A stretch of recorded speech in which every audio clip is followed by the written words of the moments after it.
अगर आप भी चाहते हैं कि एसएस फिल्म्स मोतिहारी के ऑडियो वीडियो सबसे पहले आप तक पहुंचे, तो इस चैनल को सब्सक्राइब करें और साथ ही बेल आइकन को दबाना ना भूलें।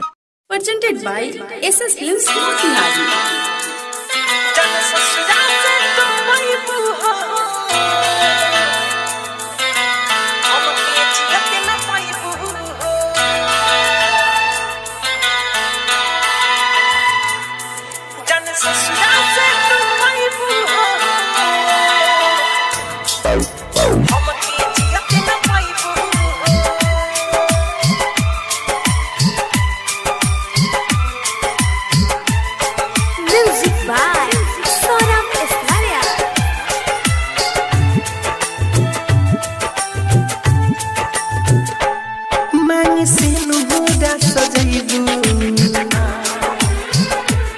घरे पिया हवा के जइबू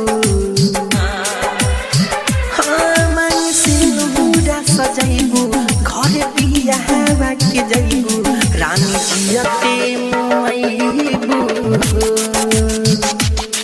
जाने ससुरा से तू आइबू हमके जियते न पइबू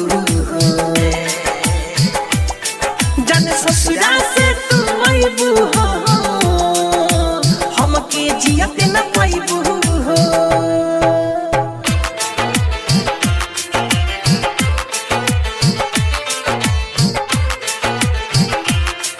जाने ससुरा से तू आइबू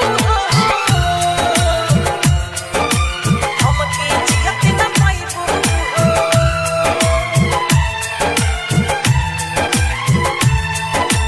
पल भर में बचपन के साथ छूटल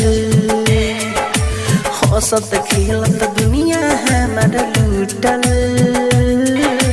कैले रहलू झूठो कसम वादा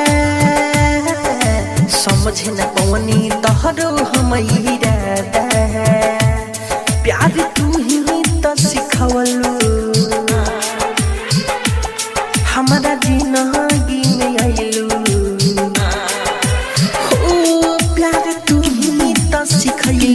हमारा जिंदगी में आइलू दूरी हमारा से भइलू जाने ससुरा से तू आइबू हमके जियते न पाइबू जाने ससुरा से तू आइबू हमके जियते न पाइबू हमके जियते न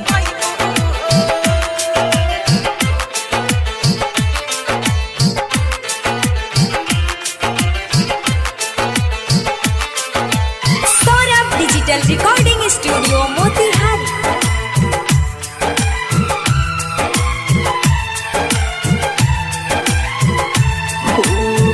के जानू हमसे बेवफाई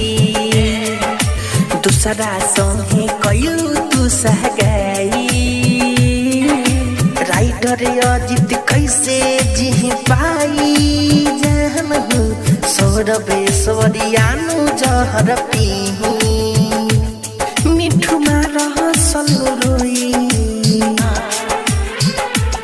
जब विदाई तुहरे हुई हो मिठू मारह सलो रोई जब विदाई तुहरे हुई रानी ठीक नहीं कैलू जाने ससुरा से तू आइबू हमके जियते न पाइबू जाने ससुरा से तू आइबू हमके जियते न पाइबू